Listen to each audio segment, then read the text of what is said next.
jailbreak at Kwabenya police station, where an officer unfortunately was shot and killed by when 7 inmates, were freed by a gang. Now, isn't this the height of insecurity? The Minister for the Interior, also the IGP, have been talking. In fact, the Information Minister right here with us has also been saying that you cannot use this to say that we live in a state of insecurity. Let's listen to the Minister, the IGP, and I think President Kufuor also even said something about this. Let's listen to them and come to do a discussion. Behind our men, I mean, we assure and reassure them that things that have happened is not going to break our resolve to protect the people of this country. And they should continue. That is our sworn mandate. And we continue to protect life and property and maintain law and order in this country. As well as the Ghanaians? Yes, that once we are up in our game in protecting life and property, Ghanaians must be assured that they are in safe hands. We have since arrested 2 of the fugitives on Tuesday, 23rd January at Raura in the Volta region. They are Atakwejo and Prince Osei. These include a 28-year-old woman named Nancy Benta, alias Urama. The other is George Yeboah Aka, aka Kwesi Shawa. One more person, Kofi Achampong, alias Nana Uwu, age 32, was also arrested yesterday at Afienya. Kofi Achampong is believed to be the spiritual father of the suspects and a source of weapons supply to the criminals. Cultic items such as a coffin and skeletons were found at the place of arrest. We are looking for 7 people, except that we did not have the photograph that was not published. You need a picture of the 7 suspects to help the public to help with investigations. Yes, it is not always the case that you need a photograph in order to arrest somebody. If I mention your name and I give your address, your age, I'm sure somebody can recognize you. It may not be as easy as having the photograph, but that does not stop us from getting to who we are looking for. Matters of logistics by all means came on. You know that I've had occasion to say that we have different levels of shortfalls.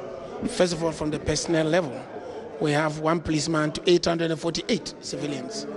The United Nations says minimum 1 to 500.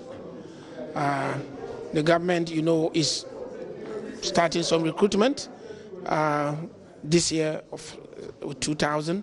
Some years we haven't had it. We need to do more. The President is committed. We also are aware of the logistical support that the President has given, 200 for vehicles, 400 motorbikes.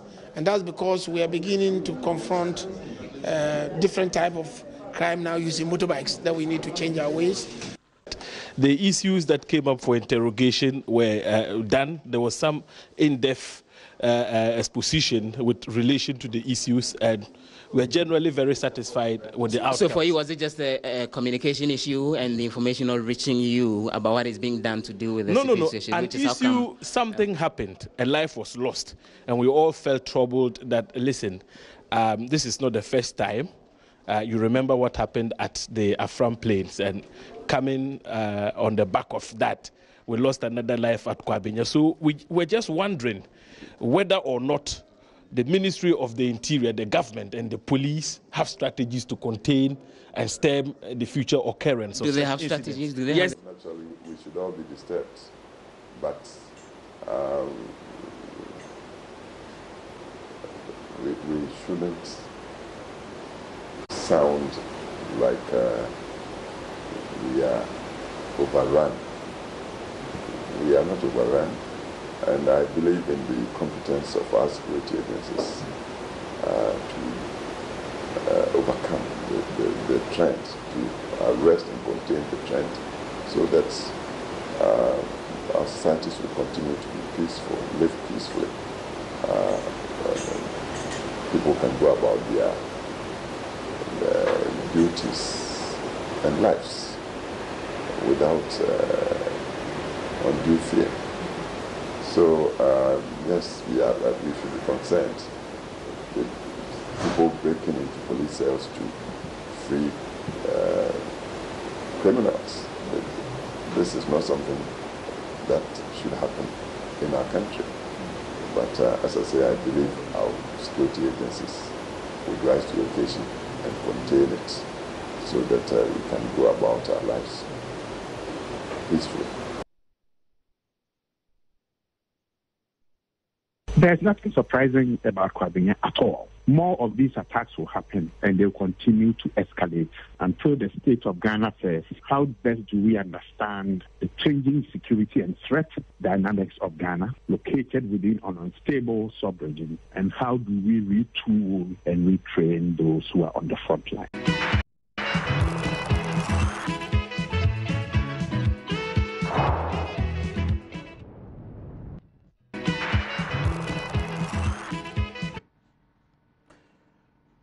What does the Honorable Unusa Husseini say about how Dr. Kwesi Enin concluded on this matter? He said a lot more of these will happen, and that what happened in Kwabenya is nothing surprising to him. Well, I tend to agree with him, to be honest with you. In 4 years, 48 officers have been killed. And this year alone, 5. Just this year. First month, 5. 80% of them through armed robbery. Attacked by armed robbers. Is that? It appears to me that the criminals have been emboldened. And they don't act with impunity. Because they know the state of preparedness of the police. Operational issues. Clearly, I mean, a criminal ought to be one step ahead of time. I guess you have read the day of the Jackal. The day of Jackal. A criminal has to be one step ahead of his pursuers. So they know the state of the police now. And the police have failed, refused, or neglected to assess the security situation and the current threats facing them, so that they can make demands on the establishment. When I say the establishment, I mean government, to tool them. I mean, this happened everywhere. In America, they had to employ the stop and search, stop and fix policy to be able to bring down crime. Because people could carry guns. And I mean, so if the security forces felt that you clearly were a threat or you were suspicious, they'll stop you and fix you. Even though many of those fixed were blacks, and so that raised discriminatory issues. But clearly, and the way we are tackling it is like the fire service method of attack. I mean of dealing with the problem. You know, fire erupts, then you go there, put it off, and that's all, you come to rest. Or the vulture's way of building a house. Vulture will always be beaten by rain, and then to curse the day it never built a house, and promise itself that before the next rainy season, it will build a house. And immediately the rain stops, it forgets that when it was beaten by rain, it says, when will the rain come again? That is the issue. And that is what is facing us. So we need to assess the threats facing us as a country. And they're all over. Now, we are in a sub-region which is abound in conflict. Today, we have a tremendous influx of small weapons and light arms.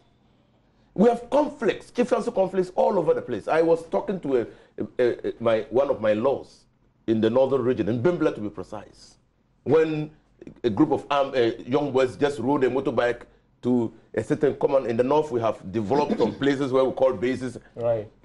Rode a motorbike, took a pylon rider, got to a place where the small boys were sitting, or his colleagues were sitting, alighted and shot them. Shot and killed them, about 5 of them. Without any provocation? Nothing. Nothing. Where did he come by the arms? That's the question. I'm not talking about even the impunity, but I'm talking about the extent to which we have light weapons. And these are the threats. The ease with which people get distance. And then the police. hardened criminals are remanded into police custody. And you know them, you know their profile. And you take them to Kwabenya. Hardened criminals. You don't even pray the court that because of the profiles of these people, they ought to be remanded into prison custody. And you get them to Kwabenya. And you know that these people are hardened criminals and they have accomplices out there. You failed, neglected to provide enough security at the police station. You do not even have the presence of mind that if they were remanded into police custody, you better send them to a police station that is better fortified. It's about people, it's about criminals. And they will attack you to get their people off. And so what has happened has actually heightened the insecurity. And I agree with former President Kufuor. Even though we need to always have some confidence in the ability of the police to protect life and property. Because if we lose that confidence, then we would degenerate into a state of anarchy, lawlessness. People will take the law into their own hands to act. And so, for me, I think that the security situation is bad. When was the last time that the police went for training? Gun shooting training. When was the last time? Even IGP, when was the last time that you went for training? Will you know? They don't go for training. Well, maybe you are being absolutist. Look, check that. La Paz, their arms. Look at La Paz. When the policeman was killed in La Paz, another policeman had a gun. Broad daylight. Another policeman had a gun. The guy refused to fire. So we have to look at the whole gamut of things. No, but that's not sufficient basis to make the claim of fact that they don't. They don't train. When I'm talking to a lawyer, a journalist, I'm very comfortable, and this is a lead. You can follow it. Before I came here, I did a lot of research. I know your station is watched by many people within and outside the country. You can't come here and just spew out words. I did a lot of research. I've spoken to a lot of people before coming here. And so you can follow it up. Most of you can follow it up. And that's when was the last time they went for weapon training? The police. How long ago? How long ago? Yeah, your research might have. You just preempted me, so go ahead, tell us. So you can follow it up. But what I'm saying is that clearly, like you said, many people, many policemen have lost their lives through some through accidents, some through attacks, some through crossfire, even by policemen trying to fight armed robbery and killing their colleagues in the process. Our own security situation has not been helped because we promoted the existence of a paramilitary group that also is taking the law into their own hands, and which we are failing to deal with. Paramilitary group are you talking about? Vigilantism. Is that a group? It's a group. But the last time you told me that they were structured. No, relevance. Oh, you mean the invisible and Delta? Yes, they were structured, and that they had. Yeah, relevance is that they also come into arms. You know, though. You don't know that they have arms. No, and they don't know they can pass the arms to the armed robbers. I'm not suggesting anything. Yeah, I just said they can pass the focus here is armed robbery. So and if the you police are capability. my good brother, if you are making the direct inference, well, I might agree with you that it might pass. So he is emphasizing a lot more training and retooling for the police to resolve these even the way we handle even these nomadic herdsmen. And I read Kufuor again, and I agree with him that the way we are handling it is also fueling the insecurity situation. He says we should find a space for them. We should find a space. Why is it coming up? And it will continue to be here. Why? Because of climate change. So many years ago, we didn't have them here. When they had enough rainfall in the Sahel countries, when they had enough fodder, they didn't need to come here. But they are moving. The Sahara is moving, we were told. And so further is finishing up there. They are moving. They came into the northern region in the 1990s. They consumed the fodder. They are not coming. So I thought that it's not a shoot and kill policy that will deter them. And I thought that the police were trained to protect life and property. And I'm telling you that if you watch refugees fleeing, sometimes they flee with goats. That in context is property. So they're fleeing with their property. You're killing animals, you're killing the property or destroying the property of people. So I believe that what they ought to do, or what we all ought to do, is to find a solution, workable solution. Even if we can do it within the Ghanaian context, we must do it within the regional context. Because I heard Barry say that, well, we might have to explore the possibility of getting ECOWAS to intervene. Because within the regional context, because we have people who otherwise are migrating from other ECOWAS countries and putting the security of this country into jeopardy. But you're a member of parliament and you brought in the nomadic herdsmen issue. We understood that there was supposed to be a ranching bill that was supposed to be passed into law so that it can help regulate this. About a couple of weeks ago, that was my take.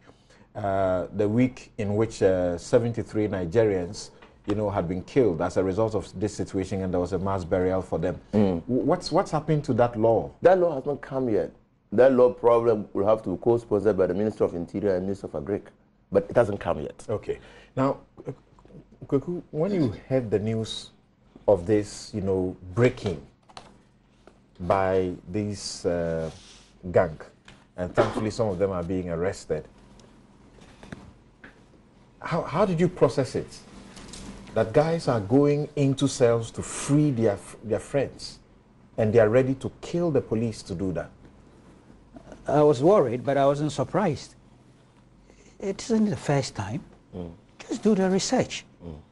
They've happened many times. I have a couple here, but I don't want to go into it. From 2002 to 2018, even before then. It's not the first time. But Jailbreaks, cell breaks. Take us a bit memory lane.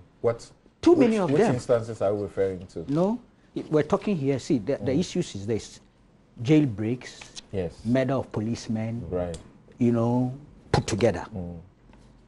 This is a police station attacked, 3 injured. This was 27th June, 2015, at about 15:30 hours. An irate youth numbering about 40 from the Tetegu community, Weja, attacked the Tetegu police station. The irate youth took away a suspect in handcuff and vandalized the louver bricks at the station. In the process, Inspector Mankwa, Lance Corporal Asamoah, and civilian not named sustained various degrees of injuries. Then there's 12 October 2011. 2 prisoners escaped and 4 rearrested. There is 6 escaped from lawful custody, 22nd February 2016. There is Tema region, prisoners escaped from cells. These are police official records. It's not mine. Yeah. On 20th September 2009. So many. Then I have here too, this one my own research. Policemen who have been killed over the years. It's many. It's a phenomenon. Okay. See, I understand that we can do something very short and return to you. Let's go to Parliament and hear Mapukwe being sworn in.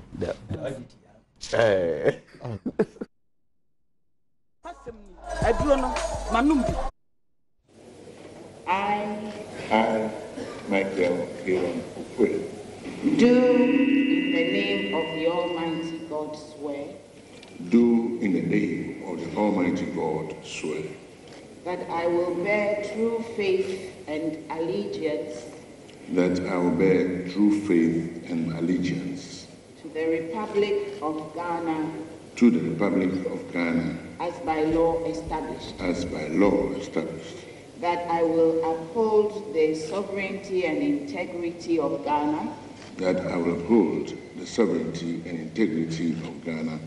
And that I will preserve, protect, and defend. And that I will preserve, protect and defend the Constitution of the Republic of Ghana. the Constitution of the Republic of Ghana. So help me God. So help me God. Take this one, then I give you the other one. Now I will administer the presidential oath. I, Aaron Michael Okwe, in compliance with Article 60, 11, and 12 of the 1992 Constitution, in compliance with Article 60, 11, and 12 of the 1992 Constitution of the Republic of Ghana,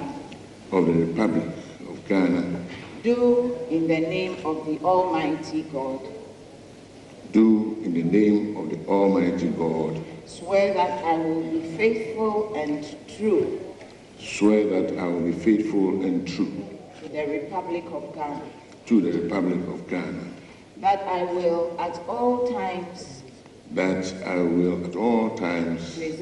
protect and defend the Constitution of the Republic of Ghana, the Constitution of the Republic of Ghana, and that I dedicate myself to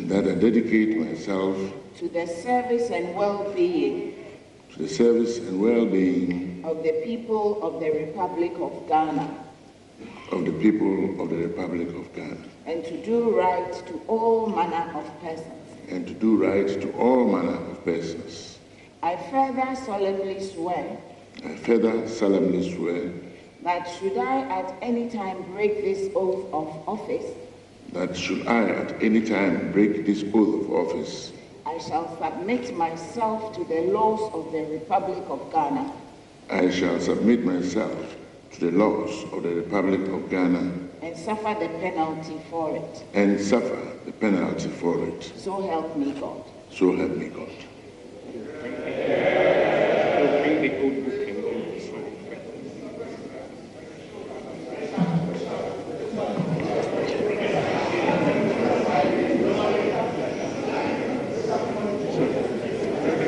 right hand for you.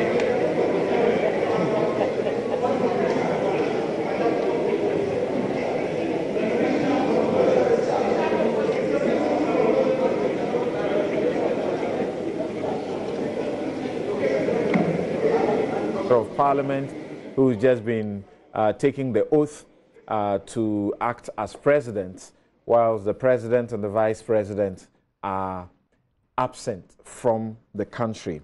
And I'm sure that my good friend, Professor Stephen Kweku Asare, wherever he is this morning, he's watching and having a laugh. And, you know, he went to court first about this.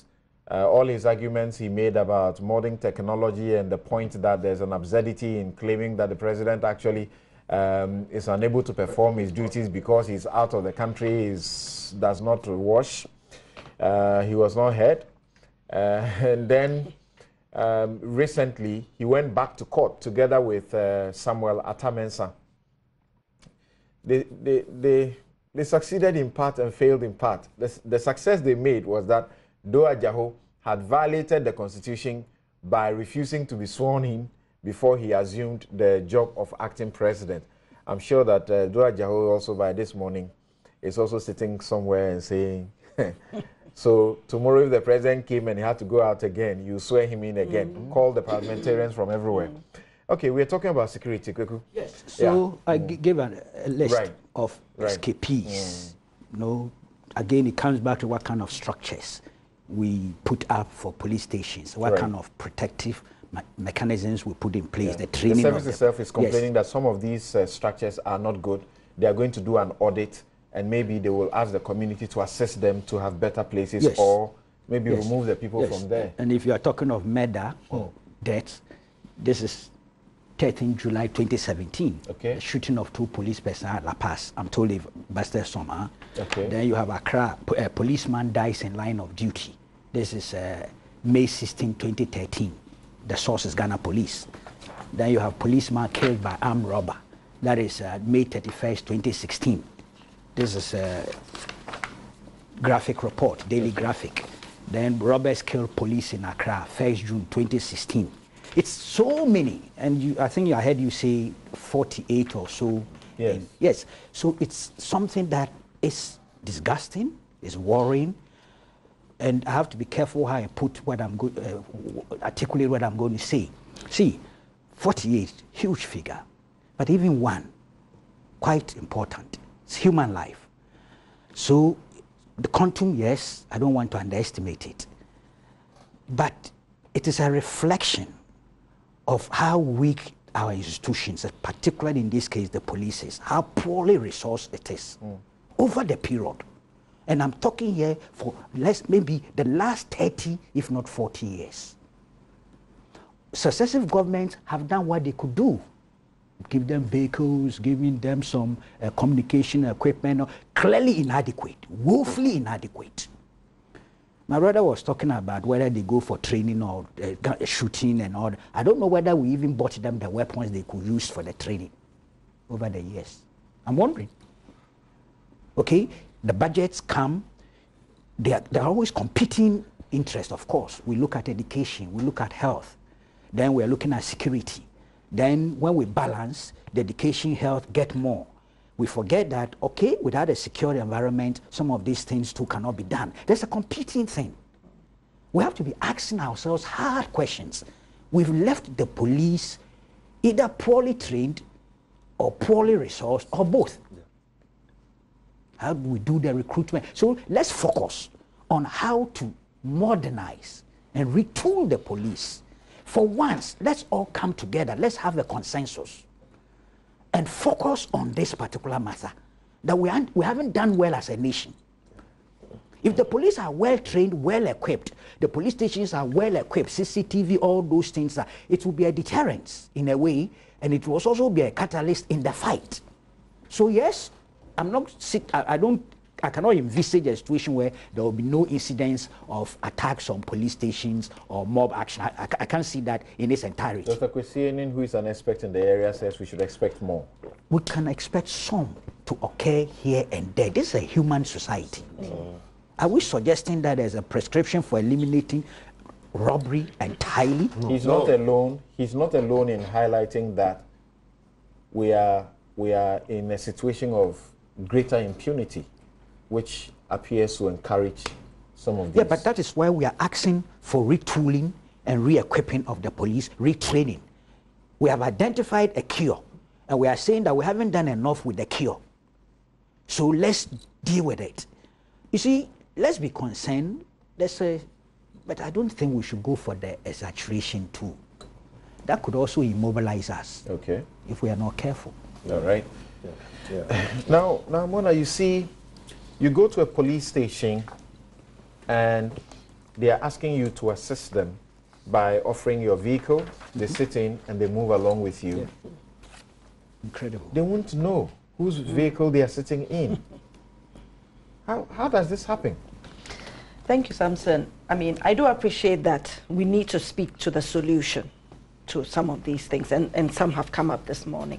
But I want to take a step back just a little bit, because sometimes in just diagnosing and analyzing it, the solutions start to come up. The solution is always in the problems. First of all, I do want to wish Dr. Bawumia and the Second Lady a safe stay in London, and we are all praying that he gets well and comes back soon to post, because obviously we as a nation are missing him.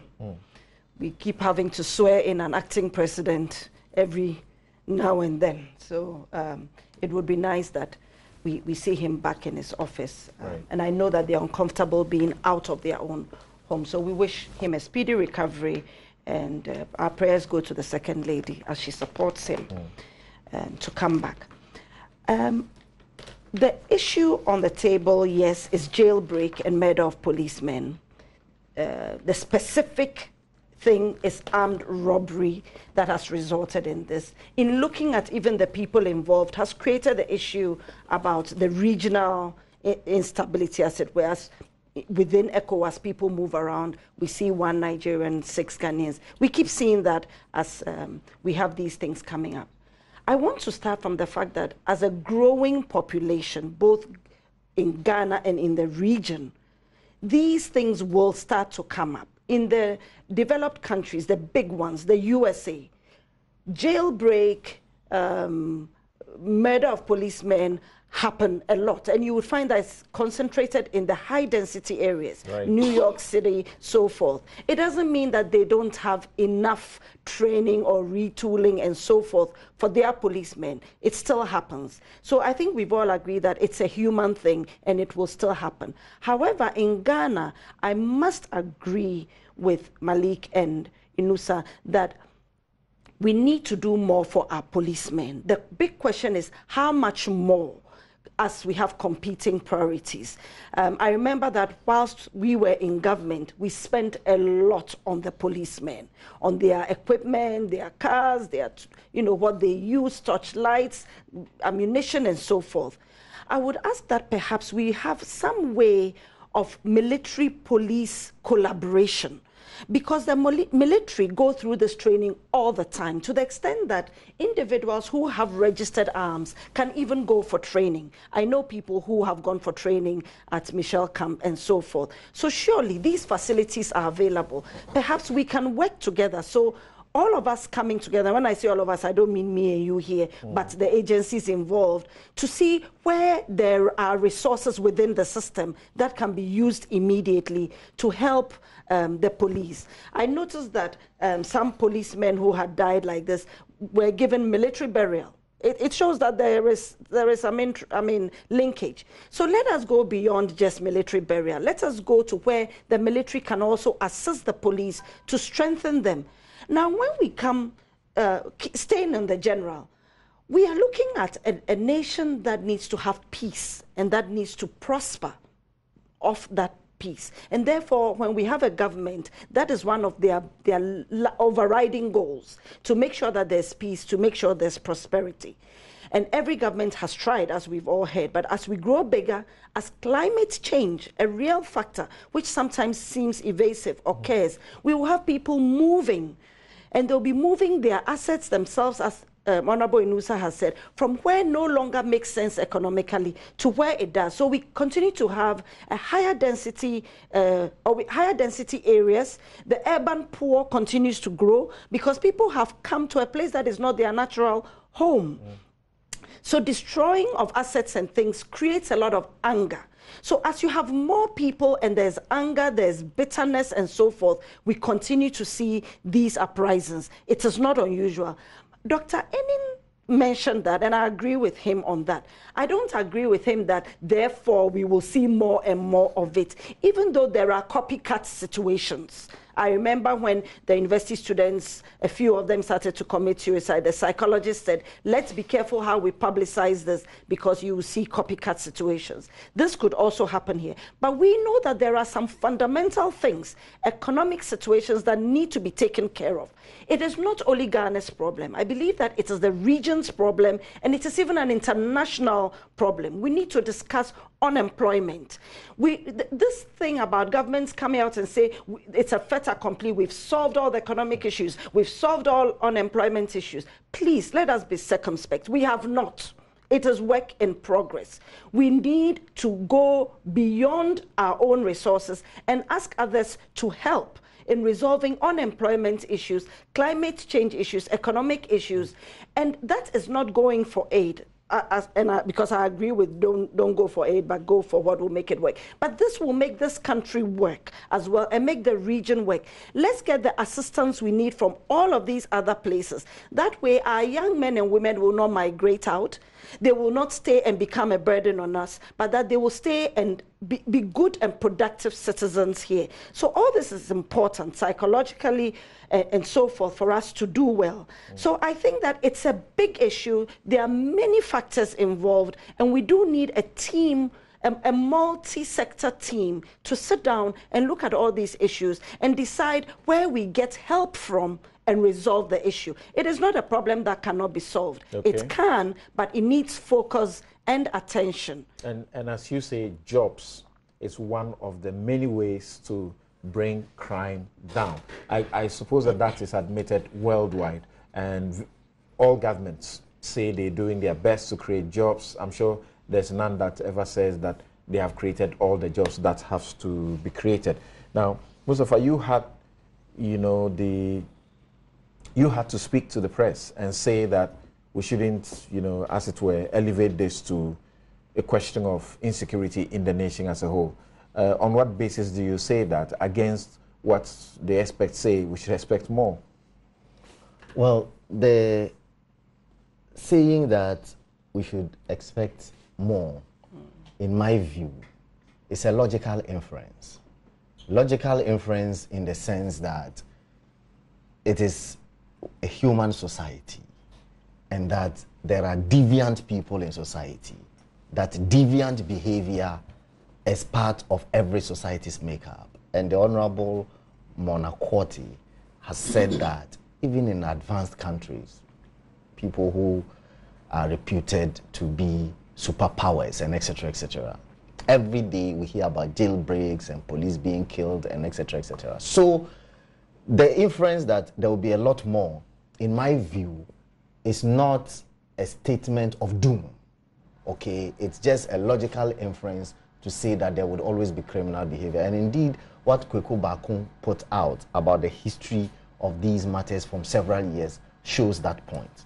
And therefore, I want to flip the coin and look at it in a more positive front. The World Internal Security and Police Index says that Ghana's police service is 8th in Africa. If you put it in the global context, it's really not too good. It's 87th out of 127 countries surveyed. We are 87, which is not a good position. But inside Africa, we are number 8, which is encouraging.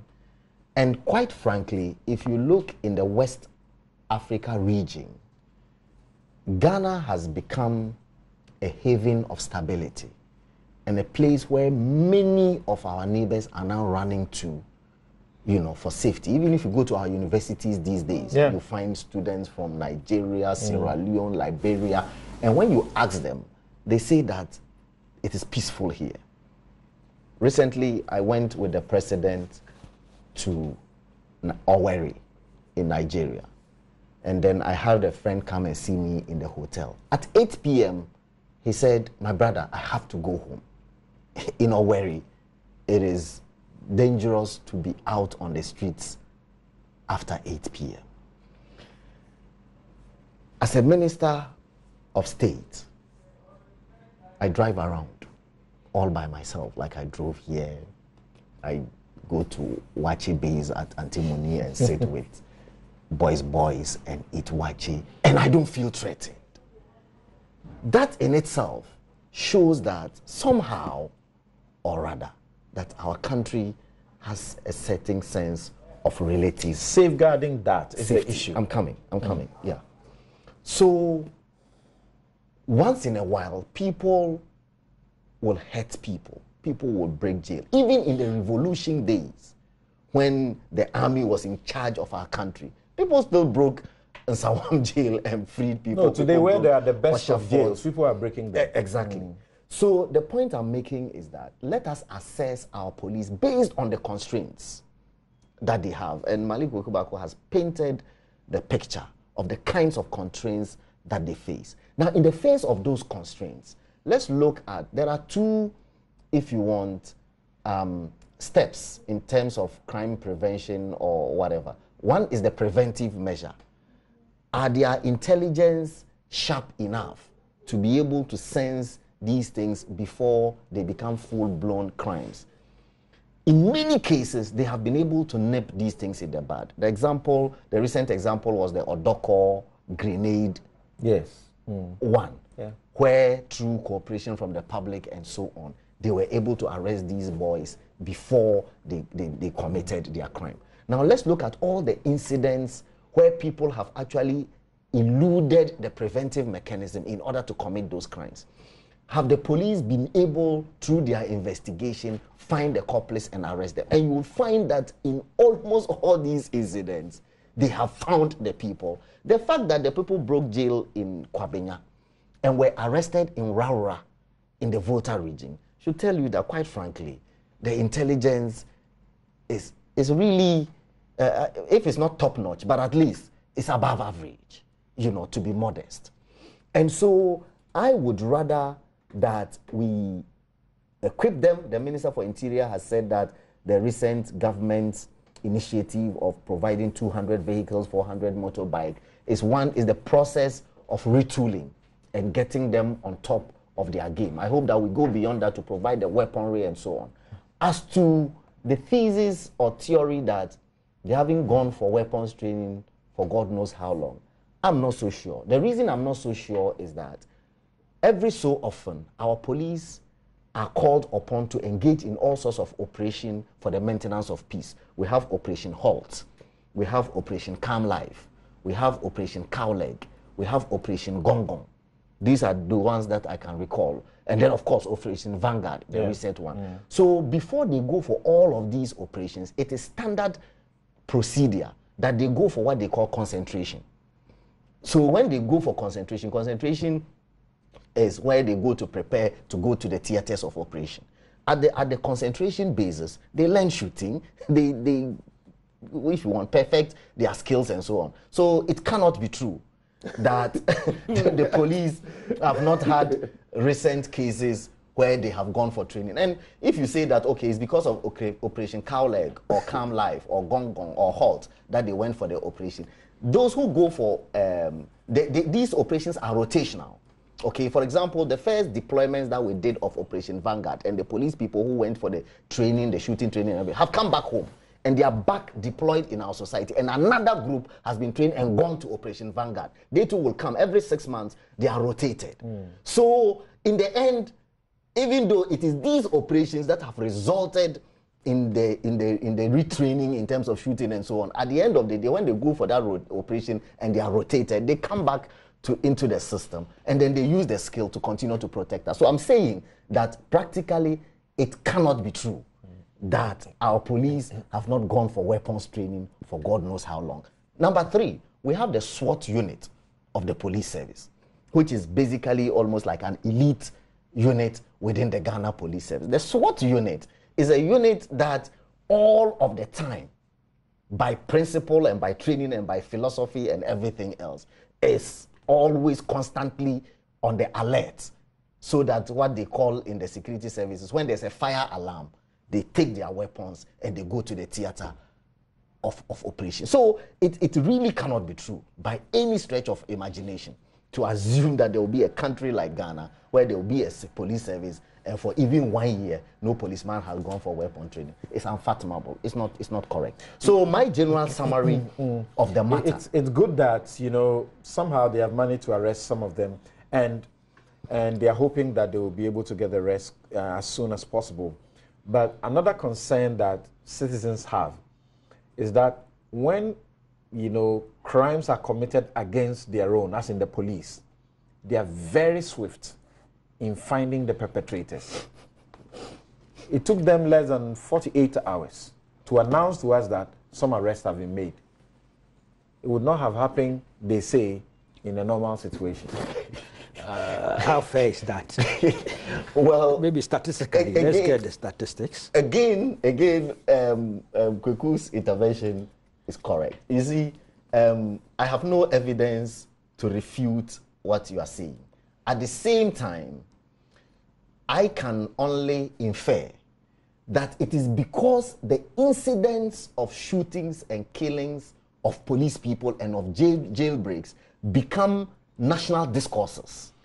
And so because they become national discourses, when the remedies are found to them, they also become a national discourse, because then the country is looking for an update, for answer. And so when the police find answers, they update them. But for example, if today as we speak, in Hamili, they take those battles personal and they don't need any inducement.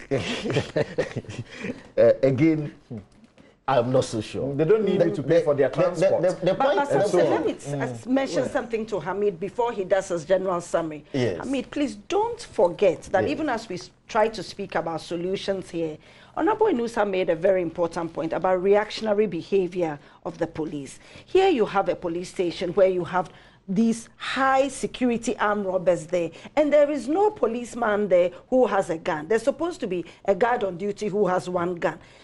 Why would you put armed robbers like that? Some of these things come through education of the officers at these police posts, and therefore that should be part of the solution. And the minister is it not is talking very about important. CCTV cameras. Prevention and then taking care of what has already Clearly, I agree with her that in the case of the Kwabenya police station, the police has explained that actually it was a police post, not a police station. Apparently, there's a distinction between a police post and a police station. That's right.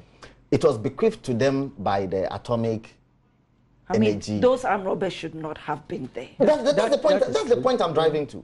So then they converted it to this police post. So it doesn't have the kinds of security, if you want, arrangements that say Nima police station would have. So I'm saying that yes, it was a fundamental flaw that these criminals, so to speak, alleged. Because the lawyers say we shouldn't call people criminals. Suspects. These suspects were... But they have a track record of armed robbery. So what were they alleged again? They have a track record. I don't think you would penalize what you call them criminals, because what they have done actually is a criminal they have act now. track record. Oh, okay. Yes. They were but what they have done now is criminal. There we go. By the lawyers. You know, so they shouldn't have been put there. So I agree with you. So that one is agreed. So my summary of the whole matter is that the onus lies on us as government to push even further beyond the vehicles and motorbikes, to give them, even if we can as a nation find resources to buy police helicopters, all the better. You get the point. And then so that police people can be at theaters of trouble in good time, and so on and so on. Because sometimes if criminals have even cordoned off a village, you may need to drop police personnel, you know, by air in order to get them onto the ground to do their operations and etc. So the bottom line is equipment. I believe that if this nation were to find the resources which we are finding to equip them and bring them up to scratch, I believe that our Ghana police service equates perfectly with any service around the world. Thank you very much. We take a quick break. When we return, we will tie the Gitmo issue with this and then move on to the University of Ghana Medical Center matter that has come up. But of course, you know that we have now been giving evidence of quite a good number, over a dozen, is it, of excellent medical centers that were, you know, put up during the NDC era or refurbished. And that's the Mahama administration, and which are sitting there now, even though they are ready for use, they are not being used. That's the claim. We'll be right back.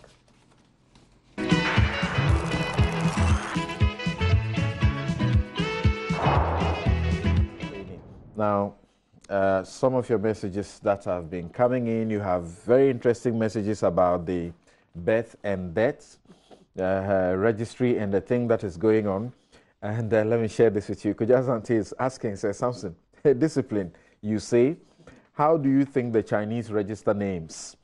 And Nana Sapong says, some people have also complained about facing this problem at the passport office. How exactly are they facing such a problem at the passport office? That's interesting. There are many of you also who want to comment on what Kwekubako referred to as the oddity. A friend of mine, Clement Akapam, who is a teacher of the law at Gimpa, has written about it, titled The Oddity, the Absurdity of the Situation That We See. Frank Anderson Jr. in the UK says that this serial swearing in of speaker is becoming ridiculous. Can we not just think deeply and cure this nonsense? That's a question he's asking. Okay. Pakusi Asari, who is also, I think, out there in the UK on study, says that how many times will the speaker be sworn in when the president is away? It's becoming ridiculous. This provision must be amended. Is it a provision or is our understanding of the provision, according to other constitutional lawyers? Okay. Francis says that much as we chastise the head of the registry, truth is that this has been simmering for years. It's been tested 2 times before this. Someone at the agency has been pushing this for a while. Looks like a ruse to kick the head out. Okay, interesting. Yes, it's come up before. Oh, I see. Yes, it's come up before. I think about 2 years ago we were debating it. I see. And I remember Ace, as always, ranting about it. Bonti Benjamin says that I'm yet to see a country in which the birth and death registry determines the name one gives to his or her child. If that is the best initiative of the director in charge of the Ghana's birth and death registry, then he should humbly resign. Ghanaians deserve better. George Kwating in Adenta says that our ways are some way. At most levels of our national life, nobody cares about what happens to the next person. I hope this policeman's demise will shake the IGP to wake up and open a national conversation about our security system. Thank you, George. Walanyo in Akwetia says that, so if truly those who killed the policeman at Kwabenya police post have been arrested, and truly they are the ones who killed him, what punishments are they going to give to them? Are they sending them to Insawam prisons for our taxes to be used to take care of them? Our laws are weak, full of favor and mercy. Okay, so I get your point when you said what kind of punishment are going to be given to them. As far as you are concerned, they should suffer capital punishment. Of course, death goes with capital punishment. We haven't removed that from our books yet. But you know, those who try to jump jail, that's also a different offense altogether, and they will all be punished rightly. Isaac Ayate says that, right on point, Kweku Bako has said it all. We pay head of institutions in the public sector to think and not to talk. Fuseni Safiano in Savilugu says, I think the IGP and his men must be commended for the swift manner in which they acted to arrest those criminals and murderers. At least we Ghanaians should be candid with them after vilifying, bastardizing, and shaming the police as though they deliberately incited those criminals to perpetrate these crimes. Okay, thanks for your messages. I think I can pause here. Nana Hesse Ojiri says that though the police is a security agency, what is the state of security at our police stations and that of its men? Looking at the operation that happened at the Kwabenya police station, the robbers outsmarted the police. We should look into their security and discuss it devoid of politics. Maybe one more. JB in Sawam says, insecurity in this country did not start today, and we must deal with it as citizens, not as spectators. And our policemen too should also change some of their attitudes. Okay, thank you for those messages.